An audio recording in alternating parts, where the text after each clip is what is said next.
Hi everyone, it's QuickyBaby and welcome back to World of Tanks. And today I'm going to be talking about why you should not consider getting, or you should consider to not get the tier 10 and just keep the Conqueror instead. When Wargaming nerfed the Super Conqueror, I think it was this year, they just absolutely trashed the differences between the two tanks. Interestingly enough, the only real differences between the Conqueror after Wargaming added the space protection on this thing's turret. Originally, this thing just had the regular kind of turret without the space flaps on.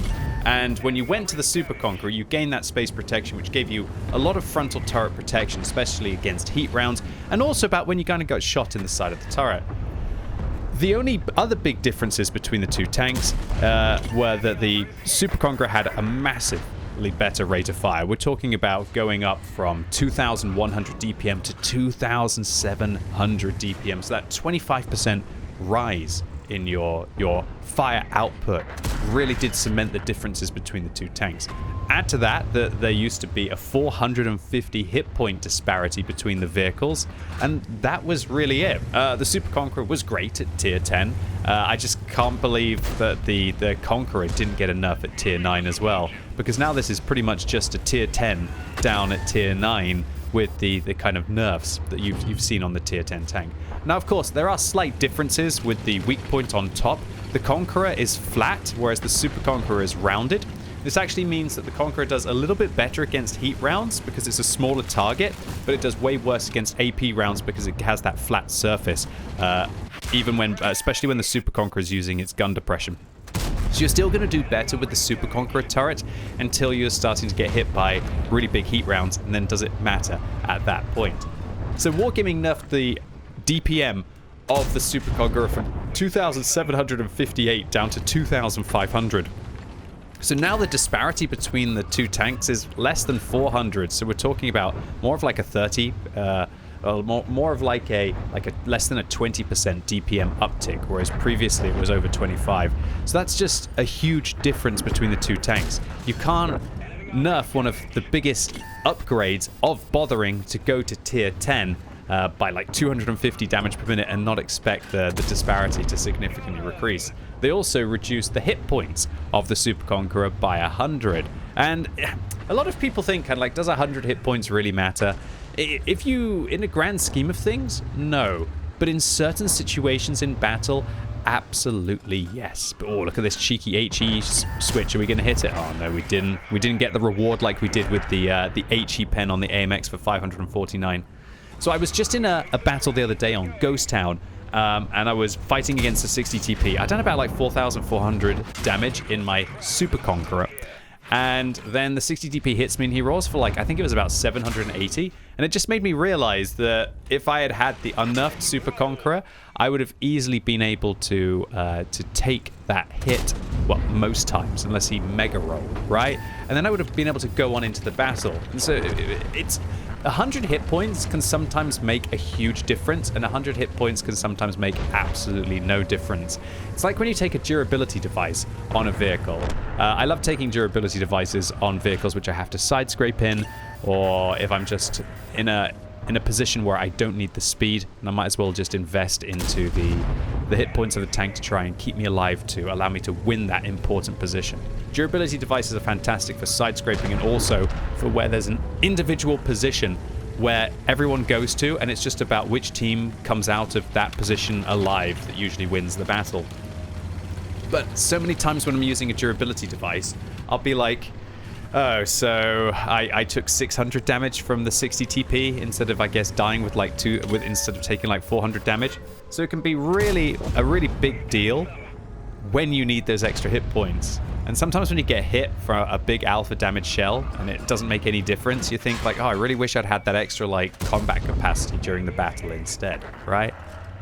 So the differences between the Conqueror and the Super Conqueror have just been reduced to a point where this just feels like a way more fun and also competitive tank, tier for tier. Remember that tier 9 can meet tier 7, and it has kind of like +1, -2 matchmaking, whereas the tier 10 tanks, they have +0, -2 matchmaking from that regard.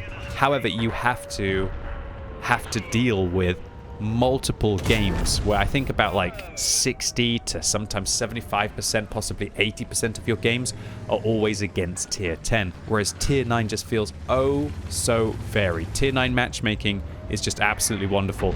I think it's truly the most fun tier to play in World of Tanks, and when you get to play a tank that's pretty much a tier 10 at tier 9, yeah, this one is an absolute rock star of a tank, and I would thoroughly recommend if any of you haven't given the Conqueror a go, especially if maybe you don't like your nerfed Super Conqueror anymore. You'd be really surprised as to what this thing is able to do at tier 9. Alright, so I really liked the way that I flowed the battle, or flowed around the map in this battle. We started in that rock position early on because there were 2 artillery and I was worried about them. Then we saw an opportunity to progress on the hill. The only real mistake I've made here is side-scraping against the UDES. I over-angled my armor when I looked on battle hits. But now, sitting up on the hill isn't going to win us this battle. We have to go all in, even on low amounts of hit points, to try and find where the turtle is. And there we go. Nice, easy shot. This thing has great gun handling, even without vert stabs. You could put vert stabs on this vehicle, if you're so inclined, but I feel like the gun handling, which is the same as the Super Conquerors, is so decent, especially with the aim time of this tank, of being actually better than the Super Conqueror. This thing has 1.9 seconds aim time, whereas the Super Conqueror has 2 seconds. That, yeah, I think that you can invest better on this tank, especially with the turbo, so that when you hold down, you can actually get into either ridgeline positions, or alternatively, you can be quicker moving around when you're there to avoid them hitting that weak point on top. Okay, so having dealt with the turtle, I realize now that we're in an awkward situation of having a UDES on top with 2 artillery that could come after us, and there's a Cheeto SP on the enemy team who's unspotted, so they might be able to make their way towards us as well. So you have tier 9 matchmaking in World of Tanks. Makes me nervous thinking about how many premium tier 9 tanks are going into the game. Does that mean it's going to increase the popularity of tier 9 to a point where we start to get more and more tier 9 only matchmaking games? I'm in this little bit of a dilemma mentally at the moment where +2 is kind of becoming really toxic, especially for tier 6 tanks. It's not really so much of a problem for tier 7, kind of, but 8, 9, and 10, they don't really have that issue. But it's like, do we just continue to let tier 8 tanks just destroy tier 6s to have that +2? What's the lesser evil? That, or kind of ruining the enjoyment of matchmaking of the tier 8, 9, and 10 tanks? It's hard to say. Although you could argue 8s not meeting 10s would be fun for the vehicles as well. So good try by the UDES. You might have got me a lot earlier when I was down below you, but you didn't get me now. With a clean kill there. Now we get to hopefully just go after this Yag Tiger. Delicious side shot there through the Yag Tiger. And a close game is starting to unwind for the enemy team. So man, the Conqueror, all in all, this is an absolute banger of a tank at tier 9. It's kind of, I guess its only real competitor is that it's a, well, its fallback is that it is a tech tree tank, and there are quite a few other tier 9s now that are premium and will make you extra credits, and they'll make you bonds as well. So you could, for example, play a Chieftain prototype and have all of that kind of vibe. You could also play yourself a T-54 Heavy, although that thing has a big weak point on top and isn't quite as good. I'd say this vehicle is better than a Chieftain prototype, but would I rather play a Chieftain prototype knowing that I'm going to make extra credits and bonds? Yeah, probably. So seeing how we haven't found the Cheeto SP, I'm just hoping that the IKV is going to reset, but I totally understand if he doesn't want to reset on encounter. He spent the last 3 minutes pretty much in the cap circle, and I have to respect that. But with 3, 2, 1, and then 5, 4, 3, 2, 1. Ah, nice. We get that extra shot in just at the final hurdle, putting this round up to about 7,500 combined. So just an all-round super solid carry for an all-round super solid tank. This is definitely an example of don't sell your tier 9 tanks. And I like to stress that, not just with the Conqueror, but with every vehicle in the game. I thoroughly recommend, unless you really know that that tier 9 is not going to be enjoyable, that you don't sell it once you get a tier 10 tank. Because there's so many vehicles, like the Badger, for example, maybe all of the British tanks, where once you get to tier 10, you'd be thinking, oh man, that tier 9 I played, it wasn't as bad as I thought it was.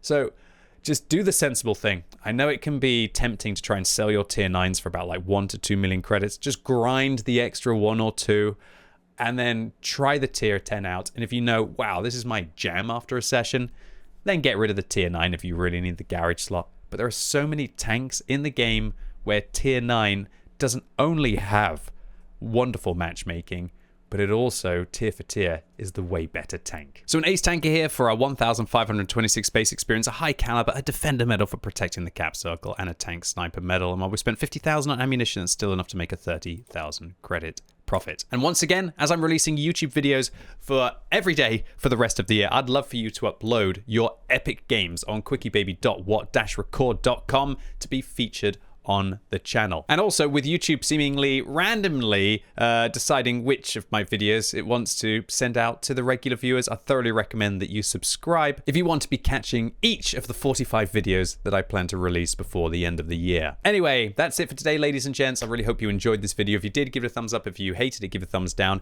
And let me know in the comments down below, what are the best kind of tier 9 tanks compared to their tier 10 counterparts? I'll start with another one. T95. Look, don't get me wrong, the E3 at tier 10 is great for just bludgeoning your way through enemy vehicles with that incredible gold pen, but the T95, it just hits different. It's irreplaceable in my heart. And as always, thank you so much for watching. You've been epic, and hopefully I'll see you soon.